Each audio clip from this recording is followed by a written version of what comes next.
Hello అండి, నేను మీ Sravani. Welcome to my channel Varu miracles. ఈరోజైతే సొరకాయ కూర చేసేసుకుందామా? మరి ఇంకెందుకు ఆలస్యం, వచ్చేయండి. నేను ఇందులో సగం తీసుకుంటున్నానండి.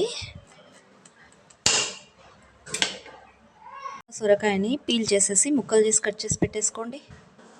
ఇలా ముక్కలు చేసి పెట్టేసుకున్నాం కదా. ఇప్పుడు అలాగే పల్లీలను కూడా ఇలా కొంచెము కచ్చాపచ్చాగా పొడి చేసి పెట్టేసుకోండి.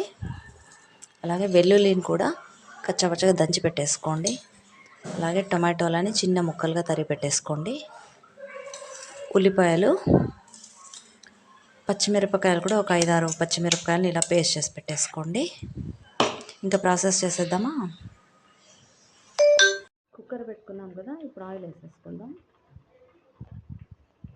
ఆయిల్ వేడెక్కింది కదా, ఇప్పుడు పోపు గింజలు వేసేసుకుందాం.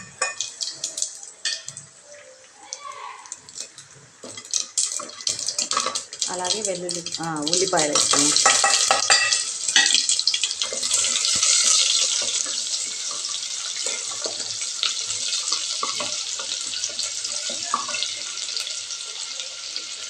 అలాగే మనం చేసి పెట్టుకున్న వెల్లుల్లి కచ్చపచ్చ దంచింది కూడా వేసేసుకున్నాం.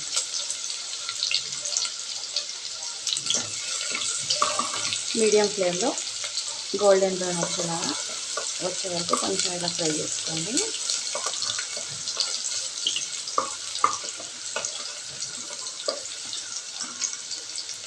ఇప్పుడు ఇందులోకి టమాటాలు కూడా వేసేద్దాం.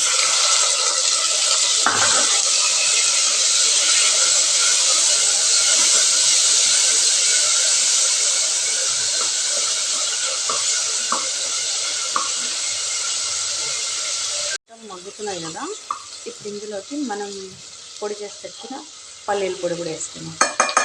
పల్లీల పొడి కొంచెం ఉడకాలండి, సొరకాయతో పాటు టైం పడుతుంది దీన్ని కూడా ఉడకడానికి. ఇప్పుడు పచ్చిమిర్చి పేస్ట్ కూడా వేద్దాం కొంచెం. ఇది కూడా బాగా కలుపుకున్న తర్వాత కాసేపు మూత పెట్టేద్దాం. చూద్దాము, ఆయిల్ కొంచెం పైకి వస్తుంది చూడండి. ఇప్పుడు మనం కట్ చేసి పెట్టుకున్న సొరకాయ ముక్కలు వేద్దాం. సొరకాయ ముక్కలు వేసాం కదా, ఇప్పుడు మొత్తం అంతా బాగా కలుపుకుందాం.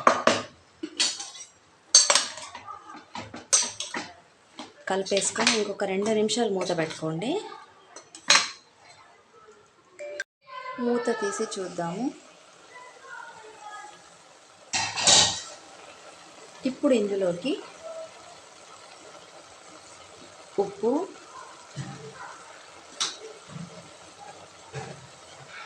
పసుపు, ధనియా పొడి 3 వేసి బాగా కలపండి. మరి చూడండి, సొరకాయలోంచి వాటర్ ఎన్ని వచ్చినాయి చూడండి. సొరకాయలోంచి వాటర్ ఎలా వస్తున్నాయి. సో దీనికి మళ్ళీ పైన వాటర్ ఎక్కువగా వేయకూడదండి, టేస్ట్ పోతుంది సొరకాయ. సో ఇలా మళ్ళీ మొత్తం అంతా ఒకసారి కలిపి పెట్టేసుకొని మళ్ళీ కుక్కర్కి ఒక విజిల్ పెట్టి ఉడికించుకోవాలి. ఇప్పుడు మనం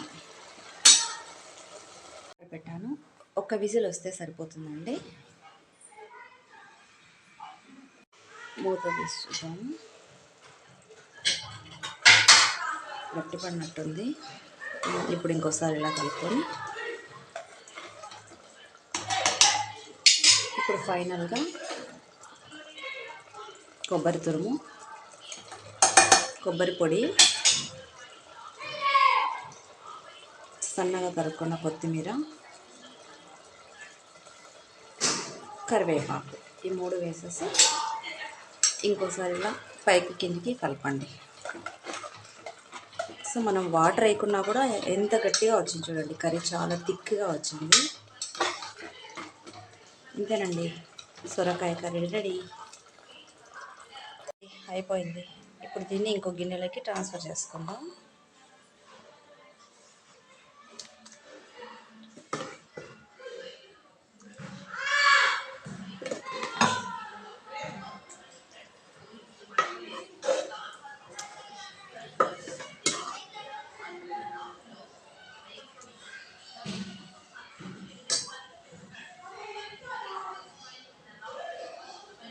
టేస్టీగా ఉన్న సొరకాయ కూర రెడీ. మీరు కూడా ట్రై చేయండి, చాలా బాగుంటుంది. సో ఈ వీడియో కనుక మీకు నచ్చినట్టయితే లైక్ చేయండి, షేర్ చేయండి, సబ్స్క్రైబ్ చేసుకోండి. Until then bye.